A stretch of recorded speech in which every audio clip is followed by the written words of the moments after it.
Hey everyone, welcome to another episode of Content and Conversation. Today we're excited to have Bernard Huang on the program, founder of Clearscope. Bernard, welcome to the program. Ross, amazing to be here.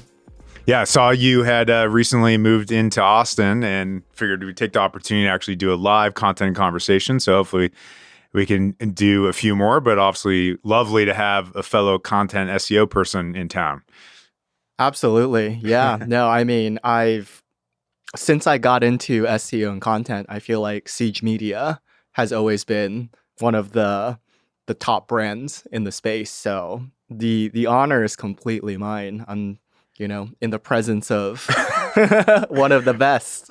Well, that's not true, but I appreciate Bernard. And so, similar respect for you and Clearscope and the way you guys run things, and great product. Recommend it a lot to people.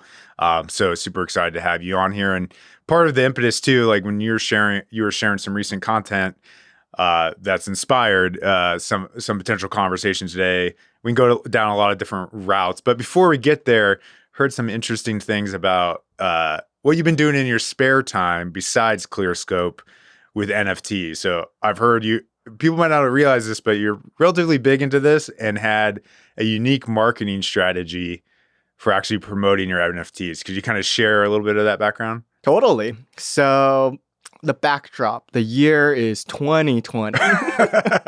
NFTs are not nearly well known at all. And I hear about them from a friend who tweets out about some token that's backed by NFTs. I dig around, and I buy a piece of art. And I make it my phone background. And I'm like, all right, I don't really get why NFTs are a thing. But I do some more research, and I find out about this project called CryptoPunks. CryptoPunks, right? One of the first NFT projects that did profile pictures, right? That's short for PFPs, kind of a very well-known trend in NFT collectibles now. And I say, all right, if NFTs are going to do well, these things are likely to do very well. So I buy about 20 CryptoPunks, and I basically figure I need some place to showcase them. So I buy a parcel of land in crypto voxels, which is before Metaverse, before Facebook was called Meta, right? And I put up these CryptoPunks, and I realized that I have some more space in my gallery in this virtual land. And so I start browsing art, right? More art. So you have Super Rare, Maker's Place, Nifty Gateway, and these were the top platforms before OpenSea really took off because of collectibles. And I start buying art, but I realized that to make art valuable, that the collectors have to do a good job kind of promoting and showcasing this art that they're collecting. It's sort of this two-way motion where artists collect collectors. And the more well-known the collectors are, then the more likely that other collectors want to collect that artist, right? It's sort of, there's this sheep flywheel. Yeah, kind of bandwagon movement that happens. And I learned all of this because I was also studying traditional art at the time. Okay. So I made a website, interviewed these artists, these other collectors, hired a metaverse architect to create this 14 parcel architect. An architect. Yeah. Paid him in Ethereum to do the 3D models in the metaverse. Okay. And then I proceed to also strike these under the table deals with artists. Okay. You realize say you're an up and coming artist. I'll be like, Ross, how about I buy the next 10 paintings that you make, right? And I'll pay you $2,000 for the first one, $4,000 for the second one, $6,000. But you just transfer them to me, and then on your next 5 paintings, I will bid $25,000 for each painting, right? So therefore, setting a floor, to say that your art should be valued at this much. Okay. But the audience doesn't need to know that I've gone ahead and pocketed 10 paintings already, for these like cheaper prices. Oh, okay. But we're just then publicly stating that, okay, now that, this is going up for auction, for example, like somebody's willing to pay $25,000 and it's this collector, right? Okay. So kind of building up that brand name. And then that's kind of what I ended up doing with a lot of NFTs. So is this effectively how like physical art storefronts sort of work? Is that sort of what you saw from art history, or what was the context there? Yeah. So it happens a lot in galleries, right? Galleries, so yeah. you can imagine a gallery is essentially a middleman between artists and collectors. Although a lot of gallery owners are very serious art collectors as well. Okay. And it kind of starts with that sort of passion. And what galleries typically are brokering is access. Because if an artist becomes really hot, there's usually too much demand and not enough supply. Okay. So what the gallerist does is then they say, okay, well, we can get access to, one of the up and coming, contemporary artists that everybody's like interested in. And, to have that privilege, you need to, be a patron of our gallery and purchase a lot of art from us. And so the whole website, like as I'm collecting this art, I'm basically also setting up a gallery for NFTs. Okay. Because the whole point is then to like collect it, but then have some inventory and then build up the artist as, a notable name. Okay. And then, be able to sell their art for whatever. Nice. So you kind of, we could go forever on this. Probably need to keep it somewhat SEO at some but obviously smart marketing on those things. And for those who are uninitiated, CryptoPunks, I mean, you don't have to disclose where you bought it or whatever, but to my knowledge, many of those were selling for like several $100,000 at a certain point. At a certain point, yeah. I was fortunate that the one I got the cheapest was like $500. Oh wow! So you had an amazing timing then. Oh yeah. It's been a wild ride.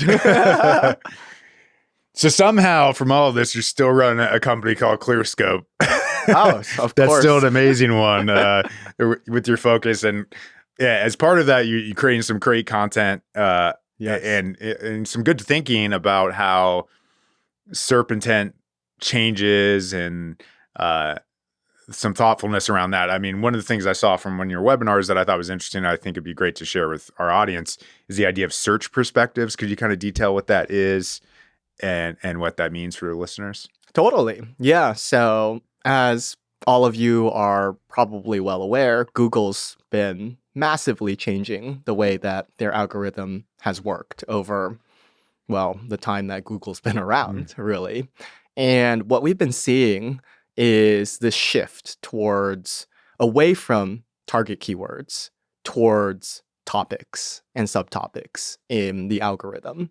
So Google's smart enough to know that if a user's performing a search for, bone broth is what I use quite frequently, so I'll use it here, bone broth, that the user doesn't necessarily care what it is.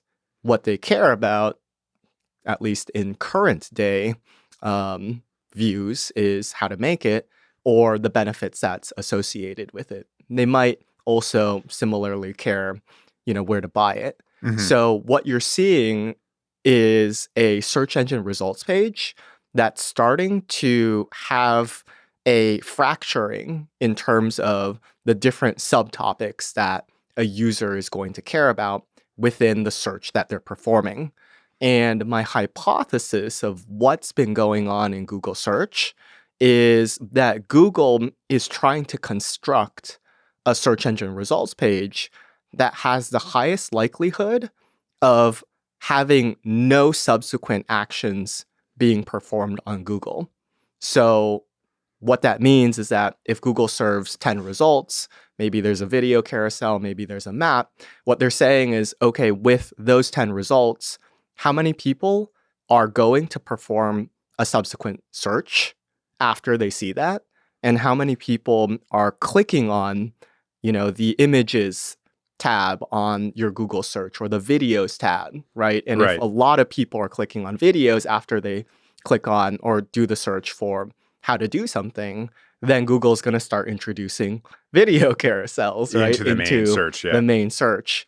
So the idea then with search perspectives is that if Google's moving towards, we'll call it like a zero SERP, like subsequent action, like sort of thing, that you could win search engine results pages for topics and keywords by introducing an interesting perspective that a user is likely to care about either currently or in the future.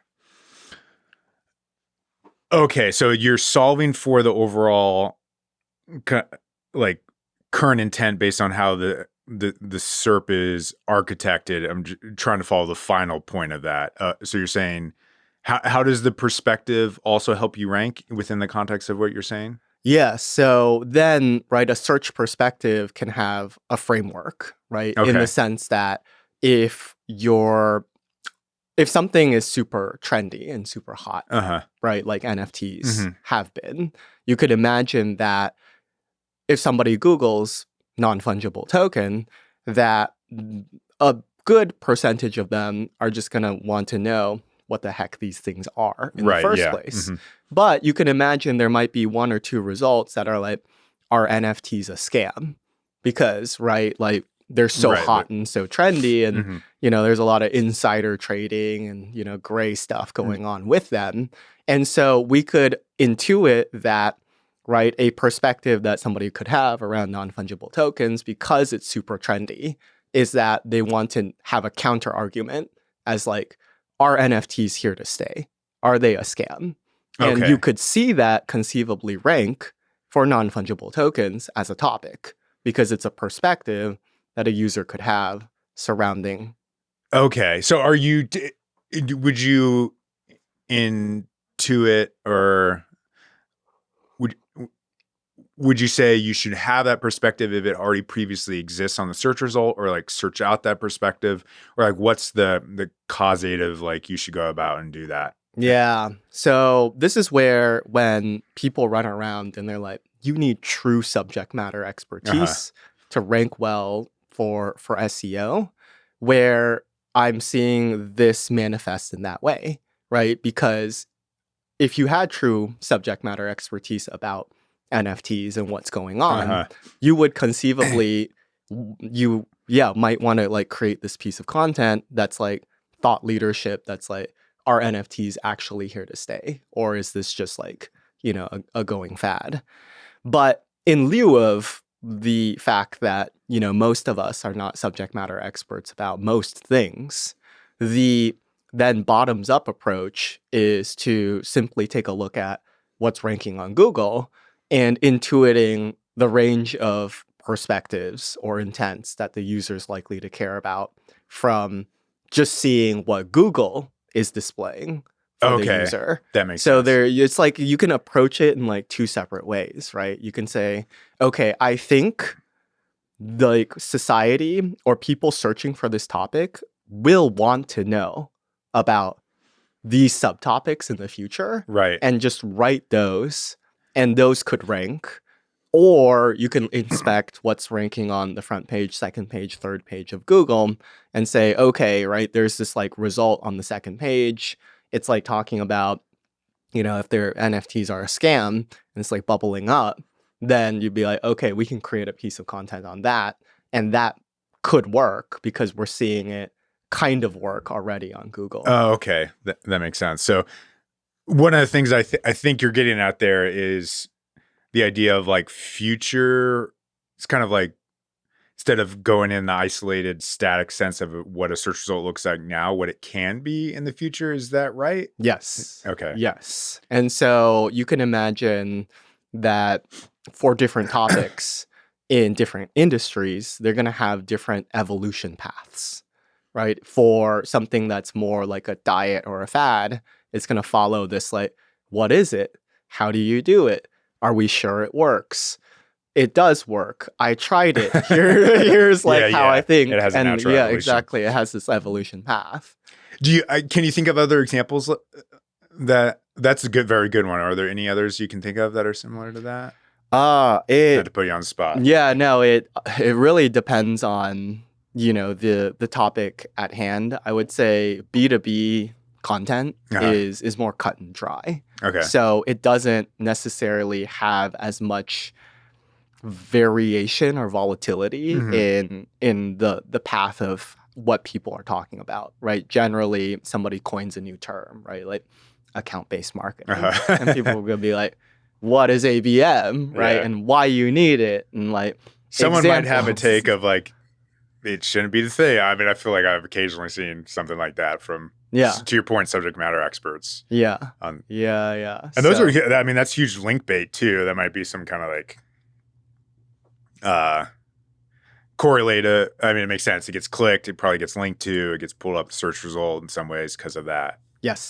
Very often. Yes. Um, Yeah. So that's why I think a common practice that's become popular is looking at the people also ask, right? Because Google's saying, okay, when somebody typed in account-based marketing, they also typed in, right? Like, should I do account-based yeah, marketing? yeah. And then you see a result start to pop up for account-based marketing that's like, should I do account-based Right. marketing? So in essence, I think it's just something that I see emerging. I think that B2C content has a much different story or narrative compared to B2B content. But B2B content is generally just like, what it is, why you need it, should you do it, how to do it, and it kind of has that flow. Whereas like B2C content, it could go all It's over the more variable. place. That's a great observation too. I haven't thought about it that way, but I completely agree. When I think about all the different search results, you might see image packs more often. I feel like I'm seeing video a lot on B2B Yeah. recently. It's Mozcast was reflecting that a little bit. One interesting thing you said at the top I wanted to come back to was, which might be counterintuitive, but probably is true. I think you said Google's trying to solve for people not searching again. That's what you said, right? That's my hypothesis. Yeah. Yeah. But it's sort of counterintuitive to their business model, right? Where they sort of want you to search again. But it makes sense that they want user experience to be optimal, hopefully long term. That solves for the business model. But I don't know if you have any thoughts on that. Is that actually in their business model best interest to do that? Yeah, that, I didn't really quite think about it from like a Google Ads perspective. And I could see how it's not in the interest of Google's big money making AdWords, it's not called AdWords anymore, but ads platform, that a subsequent search that's more tailored is something that they're missing out on. That said, I mean, Google Ads has been dramatically changing how they do keyword targeting and that sort of thing as well. And I feel like it's shifted more towards like a topic-based like sort of model instead of keywords as much. Obviously, people run the single keyword ad groups, the SCAGs, like very targeted, like sorts of things. So I can't be 100% certain, but yeah, I think it's generating less impressions for Google Ads, right? If Google organic is doing a good job matching what the searcher wants, and whether that leads to less clicks on those ads, it probably does. So yeah, I think that's a really good point. But yeah, yeah, it wouldn't shock me that still is organic's goal, because that's true. They want to have the best user experience, and it makes sense to me to narrow the number of searches you're doing. I have seen them, like we briefly touched on it, I have seen them take counter efforts that still drive revenue, and that they'll push to YouTube a lot. So we're talking about video, so you're going to see an ad at the front of most of those videos. Yeah. That's still driving revenue for them, and video display is going up. So I don't think it's purely altruism going Yeah. on. No, that's a good point. I mean, you have, if you Googled hotels, Uh-huh. right? Google has a little hotel carousel now, right? Yeah, maybe that's how they're doing it. It's kind of like Yeah. just trying to monetize more directly. Yeah. But it's like, yeah, this idea of like the front page of Google Mhm. is what Google is optimizing Mhm. for. Yeah, that makes sense. So you said topics and subtopics. I'm curious, and I think you sort of addressed this, but I don't want to speak for you. If you're trying to rank for something and maybe you aren't pure subject matter expert where you can have a counter opinion on something, is your general recommendation to kind of like interpret the many subtopics and try to group that into one article to be able to rank for maybe everything someone wants to know about content marketing? It's like tools, it's the definition, it's uh, types of content marketing, stuff like that. What would your kind of take on that be from what you've seen? Yeah. Yeah. I would say, Google the topic, Mhm. whether it's content marketing or something more specific, analyze, what you see showing up. Chances are for something so broad, you're Mhm. probably going to see a lot of topic clusters. Topic clusters, right? Answering all of the different subtopics Mhm. that are showing up. And I think this is where a lot of people might make the mistake of saying, okay, well, we need a topic cluster. I think that the way that I would go about approaching it is saying, okay, of all of the spoke pages, right, of your topic cluster, which one's going to be the most relevant? And you Google content marketing, you look at the front page, second page, and third page, and you might see examples or types like show up more frequently.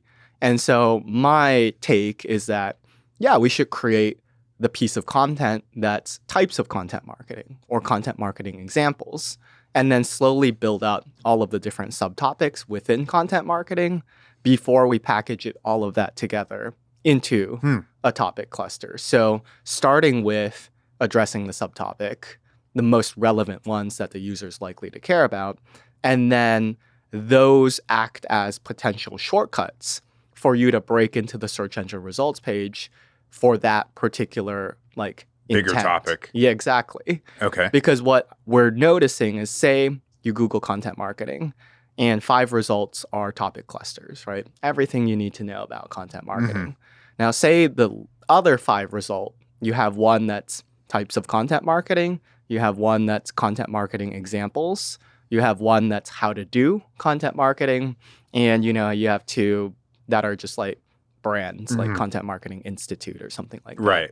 So what we could say is that, okay, we have 5 opportunities to break into the front page by doing a topic cluster, because there's 5 topic clusters currently ranking for that particular keyword. And we'd say, oh, but we have one opportunity to replace types of content marketing because we're like competing head to head against that particular intent that the user is caring about. Right. Okay. So my argument would be types of content marketing is likely to be easier in terms of keyword difficulty to like crack into. So we should probably try to beat number 1 in types of content marketing, and then we can use that to graduate into the bigger one. Okay. And that's where, if you're able to more accurately predict the evolution path of a topic, that's like a very quick win into the front page of the result for that head topic, right? If you can say, right, like let's say we're pretty certain that content marketing is going to die. And, right. Yeah. Well, like, let's say. Hypothetically, yeah. Yeah. Then you could imagine we could write this piece of content that's like, is content marketing dead? Right? I don't miss the is SEO dead articles. Now we're gonna have these Yeah. That used to be a thing. Used to be a thing. Yeah. Used to be a thing. Right, but that's the thing, right? It used to be a thing. Yeah. So yeah, then right, like say 3 months down the road, is this narrative starts to like become more rooted in content marketing, and our result is gonna be not number 1, but it's going to show up for content marketing. Right. And all of a sudden, we're ranking for content marketing with playing with a keyword or an intent that basically nobody else was really like thinking about or doing at the time. So the keyword difficulty is very low, and we're able to pull off like a a bigger heist. ranking. Yeah, Yeah. bigger rank.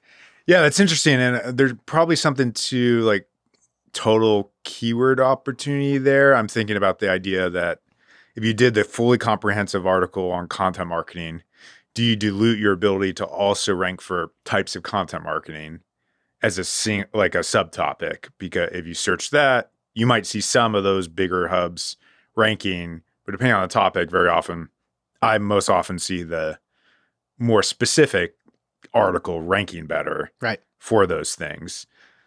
So that's kind of interesting too. I don't know if you have any follow-up thought on that or how you might address that in particular. Oh, totally. Yeah, I think that's something that I've been loosely calling ranch style SEO. Okay. Yeah. So, right, like you can imagine the skyscraper Mhm. technique, Brian Dean, Backlinko, just put it all in, right? Yeah. Like content marketing, types of it, what is it, why you need it, Yeah. pros, cons, all of it, right? And that did well for a time, Mhm. right, where more was better. But now, right, as to your point, you're starting to see singular pieces of content that are specifically addressing that intent, like types of content marketing, like, 18 brilliant types of content marketing you should check out, right? And so what we want to be doing is we want to be taking each one of these subtopics that the user is likely to care about and splitting them into standalone pieces of content that could match exactly that intent that the user is going to care about. So I'm totally then in favor of splitting as granularly as possible each of your topic clusters into standalone perspectives, right, that a user is going to care about. And what that piece of content is going to be able to do a lot more effectively is, number one, you only have one title tag, right? So everything you need to know about content marketing is going to pale in comparison to 18 brilliant types of content marketing if somebody's searching for types of content marketing. Number two is that you only have one above the fold experience.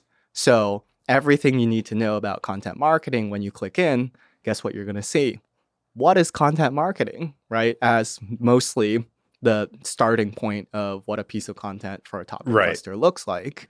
But for 18 brilliant types, maybe you just say like content marketing is something that everybody, like in business and whatever is doing and should care about. But here, right, are the 18. So you get more straight to the point. And so that piece is going to do a lot better in ranking, answering the needs of the searcher. Yeah, I like that. I want to you said this, but just to kind of reiterate, because I think it's a strong point, is those comprehensive guides will attempt to rank for everything, and they lose their ability to have any kind of like click-through rate ability with the title because you're like trying so hard to get tools in there and what it is. And it sounds like this generic SEO title that if you're focused, you will almost always have room for some kind of click-through rate focused variant on top of it. Like you said, essential, or like if it's a counterintuitive argument that is interesting. Yeah, something I wonder if this is sort of what I was feeling, something I've generally told our team, and I couldn't put my finger on why it is, of like, I don't like it when we ever write a title that you could have dropped any SEO down on it and written it, right? Right. Like if it was just even like an example I would give is like like Wealthfront versus Betterment or something, like compare the best robo advisors. Like if you just dropped an entry level SEO analyst who maybe is not that experienced, they might not even know what a robo advisor is. That's maybe a very basic example, but like, how can you write titles that you would be very specific? Yeah. And I don't have a pulse on why it feels like that will do better long term, but maybe it's sort of indirectly, you can only accomplish that if you're doing topic fragments like you're talking about. But anyways, I'm rambling a little bit, but curious, yeah, what you No, think about I that. feel Yeah. like that's kind of what we're seeing happen in search. And I think that to your point, I'm starting to see thought leadership content start to rank well for SEO, right? Like a very awesome example is actually the search learn to code. If you search learn to code, there is a TechCrunch article that says, please don't learn to code, right? Yeah. And it's like it was number 2 at some point. I'm sure it's dropped a little bit now, but it's this idea that a lot of people are getting into coding because it's lucrative, right? Everybody wants software engineers, you're guaranteed 6 figures after you graduate. But ultimately, this is probably what, the doctor rush of, the 90s or 80s, or the lawyer rush, right? It's just like a bunch of people saying, this is the best way to make money. career. Yeah. But ultimately, do you actually like doing it? Right? Like, are you a good fit to be a coder? Like, maybe not. And you're just making sure that you're really certain that you actually like coding and solving like logical like stuff before you get into potentially an entire career of doing this.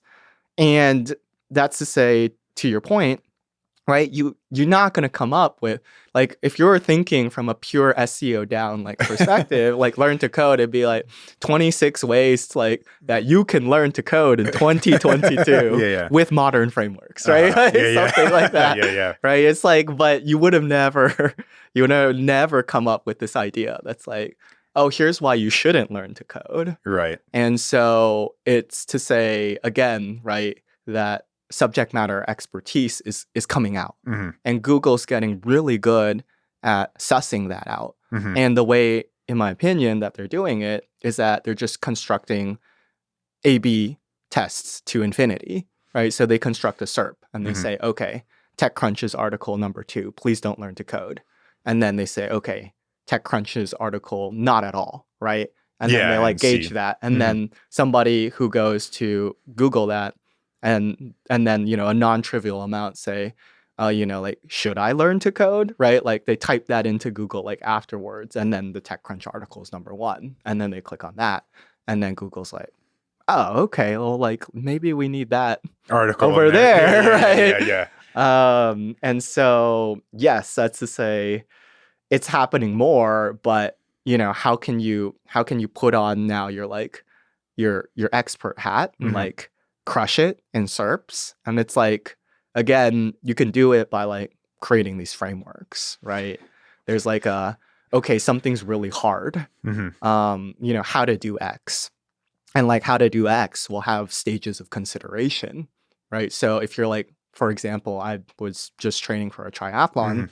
It's like how to train for a triathlon. You can imagine there's a step before that that's like, 7 things I wish I knew before training for a triathlon, right? Okay. Things like I wish I knew, or mistakes that I've made. And then how do you actually do it?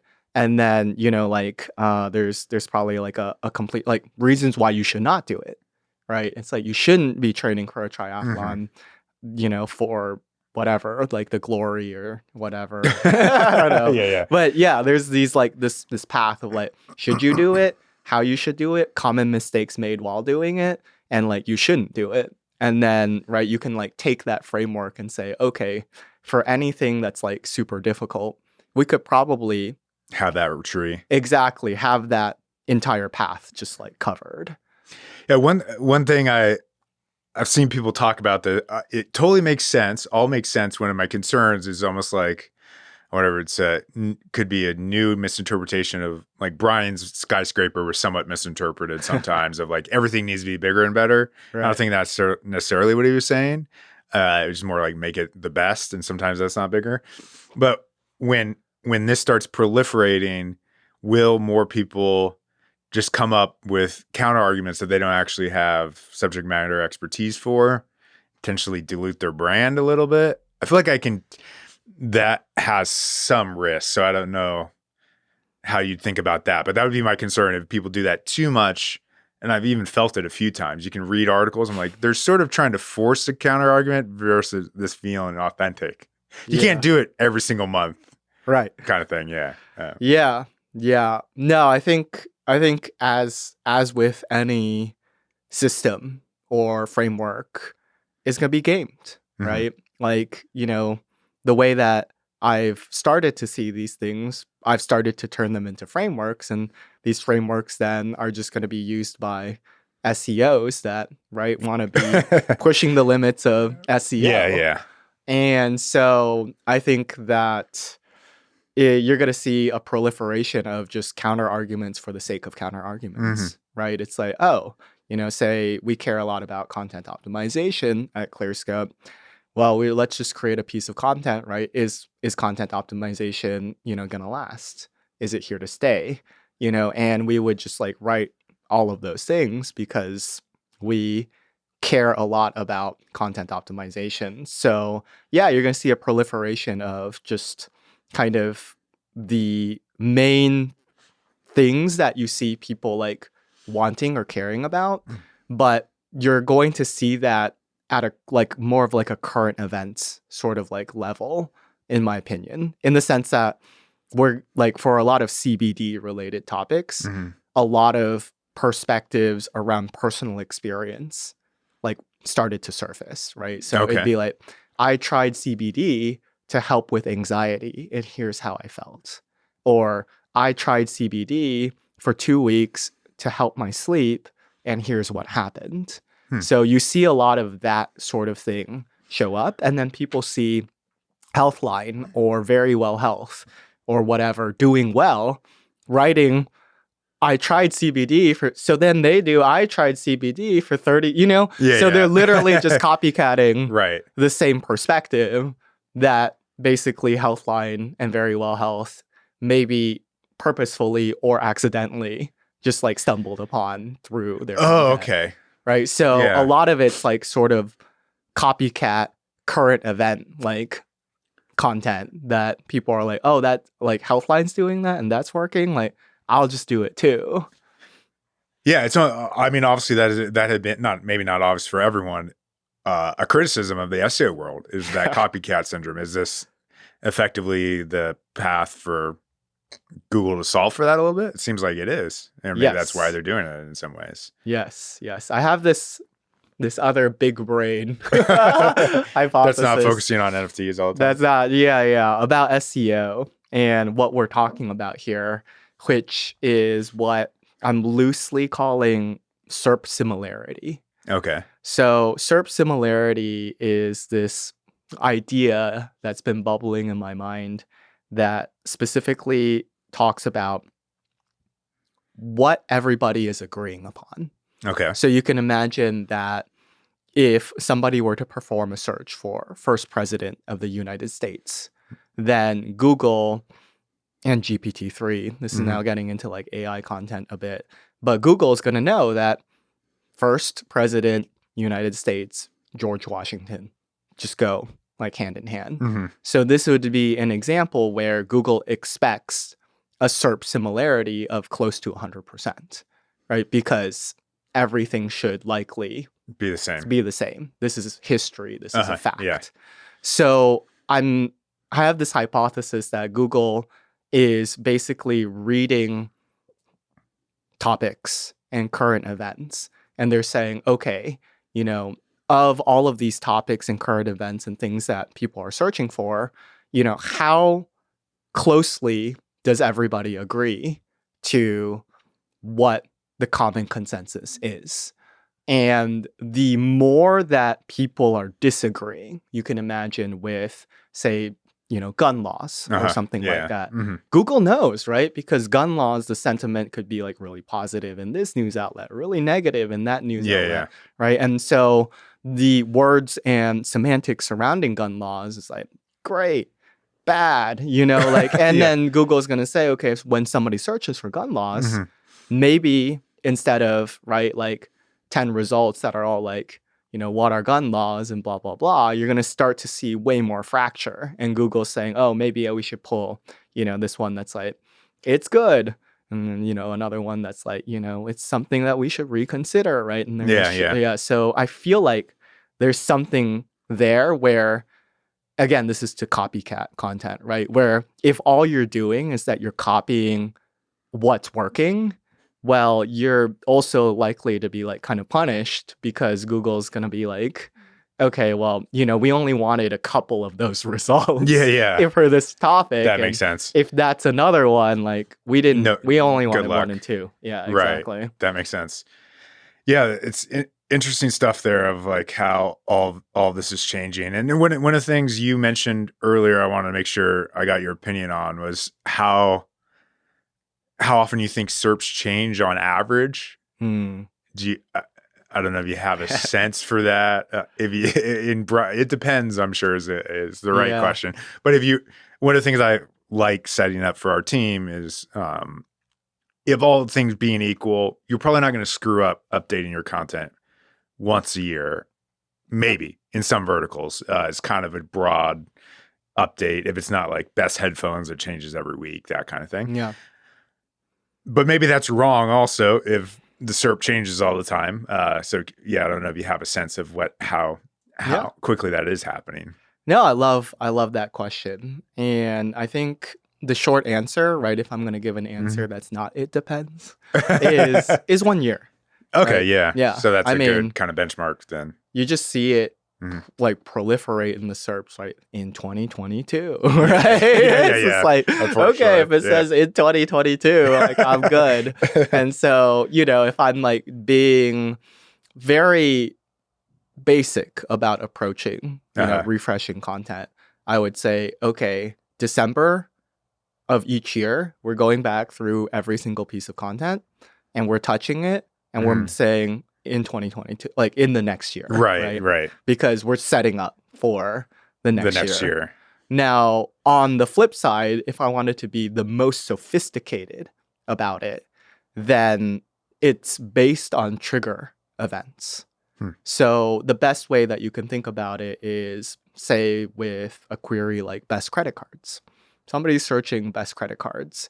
And if a bank issues a new credit card, that's a trigger event that illustrates that you should go back to your existing piece. Should it qualify for potentially a best credit card and update it?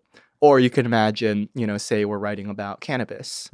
Well, a law passes and you should go back and update your piece of content. Right. So clearly then, right, topics change based on the frequency of trigger events that cause it to change, which is why facts, definitions, and history don't change, right? Yeah. So you're not going to be going through and updating a piece of content on who is the president of America. Like, you never in know. 2022. You never know. Like history's being rewritten here. Yeah. Nice. So that's the most like sophisticated answer. And that's also why you see the best of X category being way more aggressively updated because prices change, right? Like things go out of stock, new products enter, new products like, start to like suck. So you see that more on a monthly basis. Yeah, right? like a new iPhone comes out or something like that. You need to update that pretty aggressively. Yeah, so it'll be like, oh, best mobile phones in like May or June of 2022. Right. You see it more like at a monthly like cadence. And this almost seems very similar to the things we were talking about with you can't just drop an SEO in and write that title. You need to actually be paying attention to a vertical to know those trigger events. Yeah. And you can't do that in a like fake, you're spending 20 hours a month thinking about this space kind of way. Right. Where you couldn't. Is there anything in that big brain of yours? are any other like things you've been thinking about recently that come top of mind? Yeah, I think AI content is interesting, right? Where we're both in the content space. Yeah, the business of helping people create quality, relevant content, and now you have this GPT-3 AI spinning thing that's like, oh, you guys are $1 a word, like this is like a fraction of a cent per word, right? And so it's like, oh, well, is that good? Yeah. Is that bad? And I think that we're going to see a percentage of content on the internet be commoditized towards AI content. And I think at a high level, when it comes to AI content, what you need to know is that currently the way that it works, as far as I'm aware, is that it's a highly probabilistic model. So again, back to George Washington and, first Yeah. president, Uh-huh. what natural language generation tools are doing is that they're ingesting billions of text documents, and they're looking at basically entities and the correlation of other entities. So Okay. like first president, United States, George Washington, right? Broken out into entities. Those all basically match like 100%. Okay. So when you ask a AI generation tool, who's the first president, what did they do? There's a whole rich amount of documents to pull from that won't necessarily plagiarize what everybody else has said, but rearrange it in a way where it's original and unique. Okay. And we can only do that because, right, like 99.99999% of the time, when those entities were mentioned, those other entities got mentioned. And that's where you see like this progression path of a piece of content Okay. being created Mhm. that actually looks good.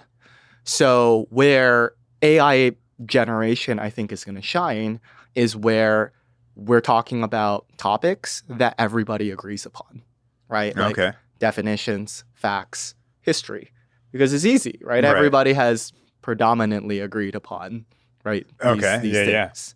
So that's to say, okay, what percentage of SEO content is definitions, facts, history, what is type content, right? It's like it's not a trivial amount, right? It's like probably 10-20%. You could imagine this like the state of anything from a metrics perspective is also just like it is what it is, right? Okay. So Yeah. like, what's the weather? How much is Uh-huh. Tesla up or down today, Yeah. right? Uh-huh. Like, and I think that NLG is going to just fill in, right? All of these like mad libable like content sectors Okay. where they're like market reports. So I do think that you will probably have like, I don't know, 10, 20, 30% of content that may have been written by people in the past be, like AI generated, and that's like probably going to be like replaced. Wait, what are your thoughts on? I'm sure you've seen Google actually come down on that. They've said they will penalize how they actually can identify it. I'm not big brain enough to know, but they have said that they would hurt sites that use AI generated content. So I don't know. I mean, I could see Google using it potentially for the reasons you mentioned. Like Yeah. they could just pull it into the search results, which would be kind of in conflict with that statement. But yeah, I don't know if you saw that or have thoughts on is that even feasible? It's just kind of an empty statement. Yeah. Yeah. I feel like this is why it's back to that like SERP similarity Mhm. like idea. It's like I can only see Google basically being able to know because they're basically reconstructing your content, like using their AI. And they're saying, wait, like from a entity perspective, this thing looks right? Like AI content follows like a certain pattern Mhm. with like entities being like, strung together. And I think that you can design an algorithm that figures out, the algorithm of how, AI content is being structured. But then that's where GPT-3 would come in and say, well, that's why we give you temperature. Right? Temperature in GPT-3 is how much of like variance that you want GPT-3 to like put into their like construction algorithm. So if it's something that's like very, we'll say cold, then it's like George Washington is the first president of the United States, Uh-huh. right? And he just said, okay, like give me something completely crazy.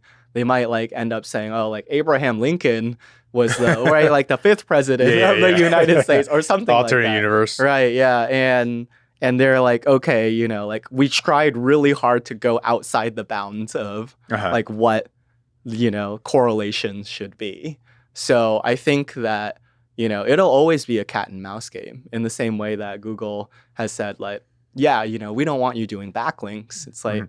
yeah, well, people do all kinds of shady backlinks and get away with Stuff, it, yeah, right? yeah. But Google's slowly clamping down on all the loopholes that people Right. have found. And so it's always going to be, Google saying, okay, like we don't like that, inventing some like half manual, half algorithmic way to like detect it. And then SEOs who like to bleed more onto the dark side, they trying to push the edge of like what's Some of those things. possible. Yeah. Yeah, it's definitely good food for thought. And obviously, it's an evolving space, and we're paying attention to it. We haven't quite got there and how it can contribute for us, but I think that's definitely makes sense what you're saying in terms of the SERP similarities of things. So this has been great, Bernard. Definitely recommend everyone check out Clearscope, content optimization tool. Bernard's content as well is, as I'm sure can tell if you've gotten this far, really good. So definitely worth a follow. Follow his webinars. I'll be doing a webinar soon. Maybe we'll have already done it by the time this publishes, actually. But go check that out. There's a recording on my contrarian content on manual link building. You shouldn't be doing it anymore. So we are ranking for that as a contrarian take to make this very on brand. Yeah, anything I miss, Bernard? Anything else new in your world, or how can people find you? Yeah, you can find me on Twitter. It's Bernard J. Huang. You could also shoot me an email. It's bernard@clearscope.io. Ross, this is amazing. This has been a true honor. Again, when I was getting started, Siege Media was like the top bar. It's still the top bar. Thank you. And I am, more than honored to be able to finally sit down and chat with you. Yeah, this is a joy. Let's do it again. It's good talking big brain content stuff. So hopefully we didn't lose anybody. Thank you. Thank you.